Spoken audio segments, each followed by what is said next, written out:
All right, welcome back to my TED Talk. So, as for the chapter, I don't really have too much to say about it. It was really cut and dry, right? Pretty simple. As far as, the plot goes. But we do have some interesting things, right? We saw the hetero creatures, right? The mammoths, they showed up. So, it looks like Cinderella's been busy making them look more like earth creatures. But definitely the most important part of the chapter is all of this Forsaken stuff that's going on in the background. So starting, we have all of this talk about the Generalissimo, right? All the way since back when Damon first betrayed Commandant. As for the identity of the Generalissimo, I feel like it's fairly obvious. It doesn't take a genius to figure out that it's most definitely Ballard. Right, because Damon said that he's a Forsaken, and the Forsaken are gearing up to fight against, Babylonia and invade the Clean Zone. Ballard is, just introduced. We learned that he's the one currently leading the Forsaken because Watanabe is missing somewhere. Well, not missing. He was apparently attacked by the Purifying Force, which I, once again, think it's pretty easy to figure out that that's most definitely a scheme, and it's probably Ballard is the one behind it, because we've already seen that Damon, who is a Forsaken, was pretending to be part of the Purifying Force to assassinate Commandant. So I don't think it's a big leap to assume that there could be more Forsaken pretending to be more Purifying Force who went after Watanabe. Right? It's either that or Watanabe has just completely flipped his script all of a sudden. Right? And on top of all of that, Nigel is working for the Generalissimo.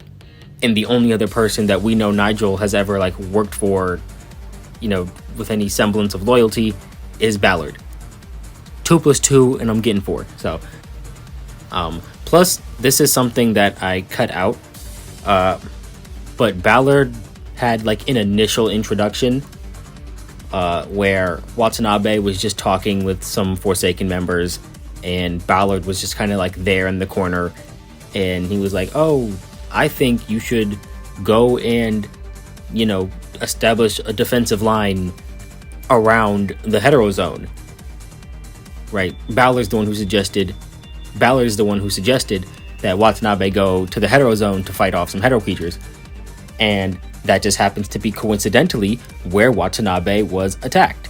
So, could have very easily been how about you go over here, where my ambush is? Evil laugh, evil laugh, evil laugh. Another thing I cut, because it's just really not relevant, is there's this really, really quick subplot between Fan, the sheriff, and Max, the mayor, his dad.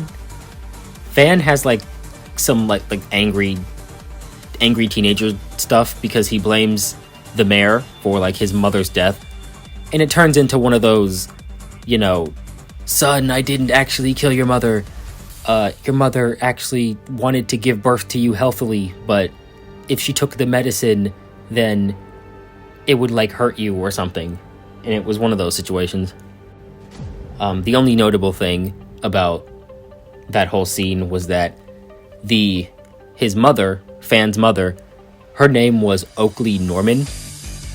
So, if we ever hear about a missing Norman daughter, then that's her. And of course, the town is also named after her. And Damon, there was a couple scenes of Damon trying to convince Fan to kill his dad, the mayor. And of course, when they do launch their attack on the town, he goes up there and he's like, I'm going to kill you to avenge mom. And then he gives him, the backstory, and they have the sad moment, and then one of the assassins tries to kill the mayor, and then Noctis comes in to save the mayor. Like I said, super contained chapter, right? Noctis gets kicked out of Cerberus, and he's back in Cerberus before the end of the chapter. So, didn't have any lasting consequences. And then we learn that the Purifying Force is going to hunt after Echo again, because, she's still running around doing stuff. I think that might be everything. At the very least, I don't have anything. You know what? No, I lied. That's not it. Okay, coming back after the fact, I just thought about this. No. So the story stages, right? The combat stages, they were great, right? I really enjoyed running around the town. That was super fun. It felt really interactive with like the questioning and trying to like solve where Damon was. But one thing I really didn't like, Nigel felt trash. Like his boss fight did not feel very good to me. Now, I might be crazy, but I remember him having like some kind of like poison meter or something, and he could like black out your screen. Am I crazy? Was that like an event only thing?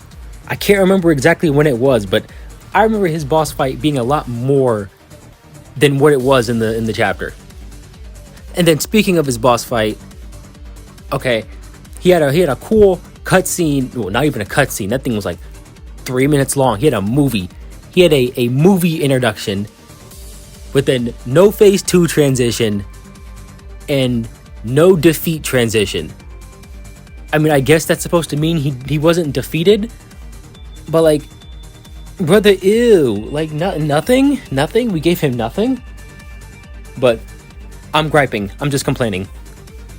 Okay, back to the regularly scheduled program. Yeah, that's all I got. Hope you all have a good day. I don't know how to make outros.